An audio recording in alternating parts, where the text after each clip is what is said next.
आप सभी का बहुत बहुत स्वागत है आज के इस सत्र में।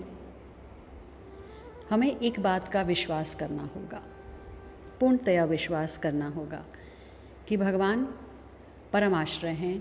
चाहे सारा संसार हमें भूल जाए, चाहे घर परिवार के सभी लोग हमसे मुख मोड़ लें, चाहे हम सर्वथा निराश्रय हो जाएं, एक बार हृदय से उनके परम आश्रयत्व पर विश्वास करके मन ही मन उनका स्मरण करके देखो तो आप देखोगे कितना शीघ्र और कितना मधुर और निश्चित आश्रय मिलता है। बस विश्वास करना है। भगवान सर्वशक्तिमान हैं।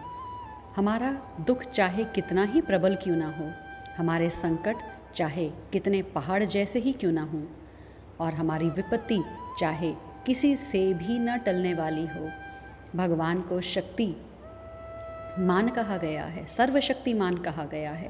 तो भगवान की शक्ति के सामने सभी कुछ तुच्छ है। अपनी शक्ति क्या लगाएंगे हम, अपना क्या ज्ञान लगाएंगे। उनकी शक्ति अविलंब हमारी सहायता करेगी और तत्काल हमारे पहाड़ से दुख कष्ट काजल के ढेर की तरह उड़ जाएंगे। और इसके लिए ज़रूरी है विश्वास, और ये विश्वास तभी दृढ़ हो सकता है जब हम ऐसे लोगों का संग करें जो भगवान पर पूर्ण विश्वास किए हुए हैं। हमें याद रखना होगा कि भगवान की कृपा नित्य निरंतर सभी पर बरस रही है, हम पर बरस रही है। वह सदा सब ओर से हमें इस वर्षा में स्नानित करा रहे हैं। ऐसा कोई क्षण नहीं जाता जब हमें भगवान की कृपा से वंचित रखा जाए। वंचित रह भी कैसे सकते हैं हम, जब हम उनकी ही रचना ठहरे। वो पल पल स्नेह उमड़ा रहे हैं, बस हम उसकी अनुभूति नहीं कर पा रहे, और वो मूर्खता हमारी है क्योंकि हमारा ही उनके साथ कनेक्शन बना नहीं हुआ है।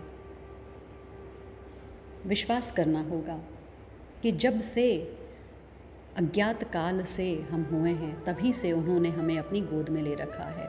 एक क्षण के लिए भी कभी भी उन्होंने हमको दूर किया ही नहीं अपने से, हम ही उनकी तरफ पीठ करके खड़े हैं। उनका कल्याणमय कर कमल निरंतर हमारे सिर पर रहता है और निरंतर हमें उनका शीतल मधुर स्पर्श हो रहा है। भगवान सभी के लिए कृपा की मूर्ति ही हैं। प्रभु मूर्ति कृपामयी है। उनके पास इस कृपा के विपरीत या इसके अतिरिक्त और कुछ है ही नहीं, क्योंकि वो मूर्ति ही कृपा की हैं। तब फिर हम क्यों डरते हैं कि कभी भगवान की अकृपा हो गई या कृपा ना हुई तो पता नहीं क्या होगा। जब तुम्हें देने के लिए उनके पास कृपा के अतिरिक्त दूसरी वस्तु है ही नहीं, तब वे देंगे कहाँ से और तुमको यह मिलेगी भी कैसे। तो विश्वास करना है। जहाँ कहीं दुख संकट या पीड़ा यातना की प्रतीति होती है, वहाँ वस्तुतः उनकी कृपा ही उस रूप में प्रकट होकर हमारा महान हित साधन कर रही है, जिसको हम जानते नहीं और इसलिए उससे बचना चाहते हैं। परंतु वे दयालु प्रभु हमें उससे वंचित नहीं करना चाहते। भगवान मंगलमय हैं, हमारे परम हितैषी हैं, सर्वज्ञ हैं, सब कुछ जानते हैं। किस बात में कैसे हमारा हित होगा, इस बात को वे जानते हैं। इसलिए उनके प्रत्येक विधान का स्वागत करना चाहिए। खुशी से सिर चढ़ाकर उसे स्वीकार करें। उनके हाथ के दिए जहर में अमृत का अनुभव होगा। बस विश्वास कर लें, उनके हाथ की तलवार में शांति की छवि देख पाएंगे। उनके कोमल कर स्पर्श से महिमा को पाए हुए सुदर्शन में परम सुख के शुभ दर्शन कर पाएंगे और उनकी दी हुई मृत्यु में अमृतत्व को प्राप्त कर पाएंगे। उनके प्रत्येक मंगल विधान में उनको स्वयमेव अवतरीण देखो। यह एक कला है कि कैसे हम उनको इस तरह से देख सकते हैं जैसे बताया जा रहा है, और यह कला हम सिर्फ उन्हीं के संग में सीख सकते हैं जिन्होंने अपने जीवन में इस कला को उतार लिया हो। ऐसा कोई भी स्थान नहीं है और ऐसा कोई भी समय नहीं है जिसमें भगवान ना हो। ऐसा कोई प्राणी नहीं है जिस पर भगवान की कृपा ना हो, जिसको भगवान अपनाने से इनकार करते हों। बस याद रखना है हमें, भगवान स्वभाव से ही सुहृद हैं, वे कृपा के ही मूर्तिमान स्वरूप हैं। उनमें किसी भी पापी के प्रति कभी घृणा नहीं होती। किसने पहले क्या किया है, कौन क्या कर रहा है, किस देश वेश का है, किस जाति कुल का है, किस धर्म संप्रदाय का है, वे तो कुछ भी नहीं देखते। वे क्या देखते हैं? केवल हमारे वर्तमान मन को, हमारे मन की वर्तमान परिस्थिति को, हमारी सच्ची चाहना को। कभी भी किसी भी समय अनन्य मन से जो उनकी चाह करता है, उनकी कृपा प्रीति या दर्शन पाने के लिए एकांत लालायित हो जाता है, भगवान उसके इच्छा अनुसार उस पर कृपा करते हैं, उसे प्रतिदान करते, प्रीति दान करते या दर्शन देकर कृतार्थ कर देते हैं। यह तो जैसी हमारी कामना होगी वैसे ही वे कृपा मूर्ति प्रभु दर्शन देंगे। दुनिया में दो ही चीज़ें हैं, भगवान और भगवान की लीला। जड़ चेतन सब कुछ भगवान है, और जगत में जो कुछ घट रहा है, हो रहा है, सब उन लीलामयी प्रभु की लीला ही है। जब भगवान कल्याणमय मंगलमय हैं, तब उनकी लीला भी वस्तुतः कल्याणमयी मंगलमयी ही है। बस विश्वास करना है।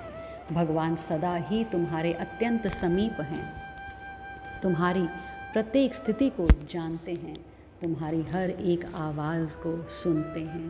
बस विश्वासपूर्वक पुकारने की देर है, वे तुरंत हमारी पुकार सुनेंगे और हमें कष्टों से छुड़ा देंगे।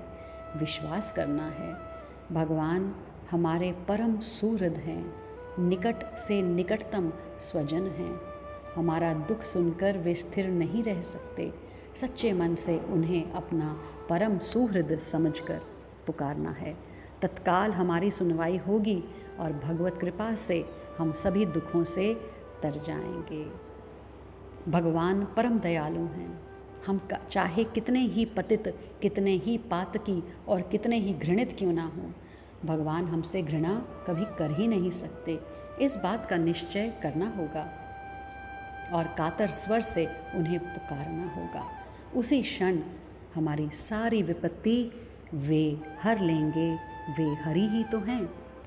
बस भूल हमारी तरफ से है कि हम उन्हें पुकारते नहीं। हम इस जगत में जब आए थे, जब हमारा जन्म हुआ था, तो क्या प्रार्थना कर कर आए थे? हमने प्रतिज्ञा ली थी कि इस बार इस कष्ट से प्रभु निकालिए, आपका सुमिरन करूँगा। माँ की गर्भ में उस कष्टदायक पीड़ादायक स्थिति में जब बालक होता है, वह प्रार्थना करता है, और हम जैसे ही जन्म लेते हैं, इस संसार में आ जाते हैं, तो प्रतिज्ञा ही भंग कर देते हैं। धन यौवन अस्थिर है, केवल भगवत प्रेम और प्रेम भक्ति ही स्थिर है।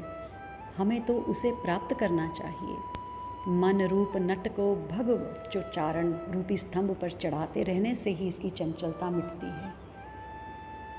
इस असार संसार में केवल नाम ही सार है, कलयुग केवल नाम ही आधार है। संसार की असारता पुराने खंडरों और शमशानों के देखने से प्रत्यक्ष प्रतीति होती है। पुराने खंडर देखिए, पुरानी इमारतें देखिए, शमशानों में देखिए, कितने ही दंभी वहाँ पर दम तोड़ गए। समुद्र के जल में नमक, काठ में अग्नि और दूध में घी जिस प्रकार रम रहा है, उसी प्रकार परमात्मा भी सभी में रम रहे हैं।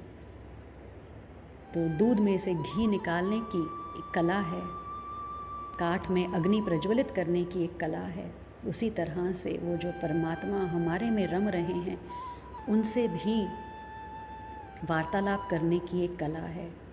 बस उस नित्य ध्यान से हमारा कल्याण हो जाएगा। आप मालिक को किस लिए भूल रहे हैं? स्त्री, पुत्र और धन किस काम आएंगे जिनके पीछे हम भाग रहे हैं?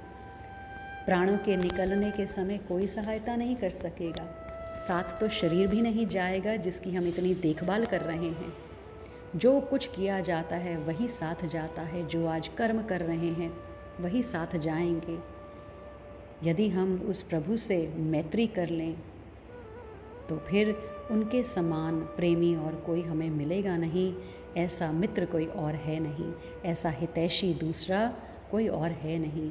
उमा राम सम हितु जग माही, गुरु पितु मात बंधु कोई नाही। सब मतलब की मनवार करने वाले हैं इस जगत में। तो फिर हम क्यों उन प्रभु से प्रेम नहीं करते? क्यों उन्हें नहीं पुकारते? उन्हें पुकारने की कला क्यों नहीं सीखते? क्यों उन सज्जनों का संग नहीं करते जो ऐसी पुकार करते हैं, जिन्हें दृढ़ विश्वास है? क्यों इस संसार में ही रचे पचे हैं? प्रभु तो हमसे कुछ नहीं मांगते, केवल उन्हें हर समय स्मरण रखना चाहिए। उनके नाम का जप और ध्यान ही सार है। जप करने से ध्यान अपने आप लगता है, यह कोई बाहर से हमें सिखा नहीं सकता। नाम जपते जाइए और ध्यान अपने आप लगता जाएगा। इस नाम से ही रूप लीला सब कुछ प्रकट होने लगेगा। एक दिन हम सबको मिट्टी में मिल जाना है। जो कुछ ले सके तो शीघ्र से ले लेना चाहिए। अमूल्य श्वास को व्यर्थ गंवाना उचित नहीं है। आगे हमारी मर्जी है, क्योंकि उन्होंने चुनाव करने की शक्ति हम सबको प्रदान कर रखी है। The choice is hours. आज के लिए इतना ही, शेष चर्चा आगे। आप सभी का आभार।